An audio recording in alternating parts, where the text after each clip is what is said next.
Good morning. Today, for our series, Christ Amid the Hurting, there's an interesting idea. An idea that I think we know in our heads, but it often does not traverse through our lives into the way we function. Have you ever been concerned about where food would come from? Have you ever had a situation there you didn't know how you were going to pay for this or that or make ends meet? Maybe you had a medical procedure done, and now you're not only facing seemingly insurmountable financial issues, but also the physical reality of healing and recovery. Our lives and our bodies are fragile and fickle. There are things that we need in life. We need food, we need water, we need our bodies.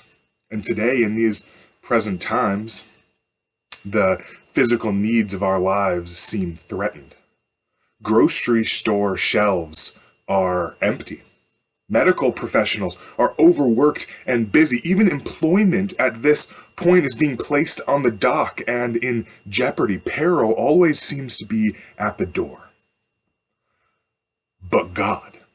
And I love in the Bible, whenever we're able to read the Bible and think about all the devastation in our lives, the threats of our lives, the difficulties that we face, and say, in the truest and most real sense, from the depth of our souls, having all of this in mind, we can legitimately say, but God. But God. And the psalmist writes in Psalm 37:25-26, I have been young, and now I am old, yet I have never seen the righteous abandoned or his children begging for bread. He is always generous, always lending, and his children are a blessing. In your distress, you will not be abandoned. Does this mean that you'll always have a surplus of resources, whether food or clothes or dollars in the bank? No, it does not. Does this mean that you'll never question about where your food will come from? No, not technically.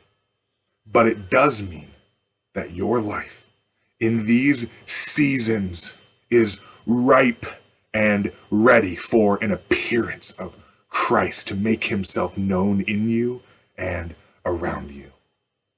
In Matthew 6, Jesus writes to his followers, why are you concerned about what you will eat or what you will wear? And then he makes this statement, your Father knows that you need them. Your Father knows that you need them. God is not unaware of your life. He's not oblivious to the true needs that you have in order to live on this earth. And when the psalmist writes, I have not seen the righteous abandoned, it is more than the presence of God giving things to you. It's more than that. It is the generous and loving and present God actively paying attention to your life, making sure that you are taken care of, whatever you are going through. What a tremendous gift and promise of our good God to never abandon us in times of need. Be sure to check out the questions that are provided for you so that you can consider this in your life today. And I'll see you tomorrow.